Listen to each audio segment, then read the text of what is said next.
یہ کہتے ہیں کہ ایک والد ہے وہ اپنے 19 سالہ بیٹے کو چھوٹی چھوٹی باتوں پہ بہت مارتا ہے.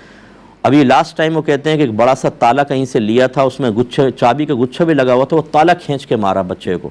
اب لگا نہیں لگا یہ تو نہیں بتایا, لیکن کہتے ہیں کہ بیوی اس سے بہت ہرٹ ہوئی اور اس نے کہا کہ اب مجھے طلاق دے دو, میں تمہارے ساتھ نہیں رہ سکتی کیونکہ تم بچے کو مارتے بہت زیادہ ہو.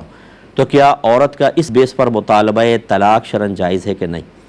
دیکھیں بالکل جائز نہیں ہے, یہ کوئی شرعی عذر نہیں ہے عورت کے حق میں مطالبہ طلاق کا, بلکہ یہ اس وعید کے تحت آئے گا کہ نبی کریم صلی اللہ علیہ وسلم نے ارشاد فرمایا کہ جو عورت شوہر سے بغیر کسی وجہ کے مطالبہ طلاق کرے وہ بروز قیامت جنت کی خوشبو بھی نہیں پا سکتی. یہ جو ہماری بہنیں بڑی جرت مند ہو کے نا چھوٹی چھوٹی باتوں میں دے دو مجھے طلاق, چھوڑ دو مجھے, نہیں رہنا چاہتی میں تمہارے ساتھ, ناراض نہ ہو ہماری بہنیں, یہ کہیں گی کہ جی مرد ہیں نا اس لیے ایسی باتیں کر رہے ہیں. ہم مردوں کے بارے میں بھی میں ایسی کہتا ہوں, میں شریعت بیان کرتا ہوں, نہ مردوں کی نمائندگی کر رہا ہوں نہ عورتوں کو کوئی مخالف ہیں. اگر مرد غلط کر رہا ہے تو غلط کر رہا ہے, لیکن آپ مطالبہ طلاق چھوٹی چھوٹی باتوں پہ نہیں کر سکتی ہیں. جنت کی خوشبو سے محرومی کی وعید ہے, یعنی جنت کی خوشبو نہیں ملے گی, جنت تو بہت دور کی بات. تو یہ بچے پہ اگر وہ ظلم کر رہا ہے, باپ غلط کر رہا ہے, بالکل غلط کر رہا ہے. بڑوں کو بیچ میں آنا چاہیے, اور ایسے کوئی باپ سن رہے ہوں تو آپ سمجھیں اولاد آپ کی پرائیویٹ پراپرٹی نہیں ہے, وہ آپ کی ملکیت میں نہیں آ گئی ہے کہ اس کے ساتھ جیسا ناروا سلوک کریں. اس سے بچوں کے دل میں غصہ پیدا ہوتا ہے, کینہ بیٹھ جاتا ہے, اور جب وہ کبھی طاقتور ہوتے ہیں تو پھر میں نے دیکھا ہے وہ باپ کے سینے پہ چڑھ کے گفتگو کرتے ہیں. پھر وہ مضبوطی جب ان کو آتی ہے, قد لمبا ہو جاتا ہے, ڈولے شولے اچھے, جم وغیرہ جوائن کر لیا, تو اس باپ کو پھر مطلب تھوڑا سا سرنڈر کرنا پڑتا ہے, اس کے دل میں خوف آ جاتا ہے.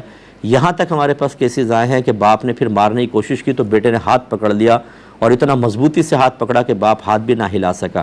یہاں تک اس اسٹیج تک بچوں کو اس بدتمیزی پر اور اس بدتمیزی کے نتیجے میں جہنم کا راستہ دکھانے میں کس نے کردار ادا کیا؟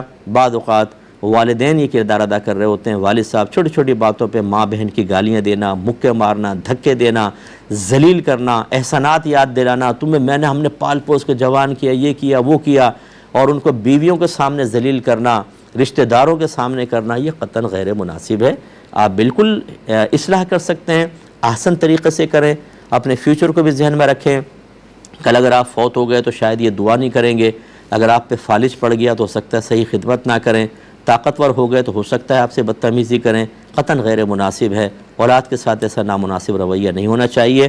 ہاں یہ بھی میں نے دیکھا ہے, یہ کیوں کیا؟ مار دیا, ٹیوشن نہیں گئے مار گئے, امتحان میں فیل ہو گئے مار دیا.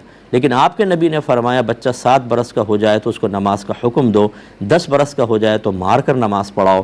وہاں پہ نہیں مارے گا باپ, تو وہاں پہ میں نہیں کہتا ہوں آپ ماریں. نبی کریم کا بھی مقصود نہیں ہے کہ اس کو پکڑ کے آپ ڈنڈے ڈنڈے ماریں, مراد یہ کہ سختی اور شدت میں اضافہ کریں, 10 سال کی عمر میں ہو جائیں تو دینی معاملات میں کرنا چاہیے. دنیاوی معاملات میں بچوں سے ہوتی ہے غلطی, پیار سے سمجھائیں, محبت سے سمجھائیں. اور ٹین ایج ایک ایسی ہوتی ہے اس میں ہارمونز چینج ہو رہے ہوتے ہیں اور اس میں بغاوت ابھرتی ہے, ضد ابھرتی ہے بعض اوقات.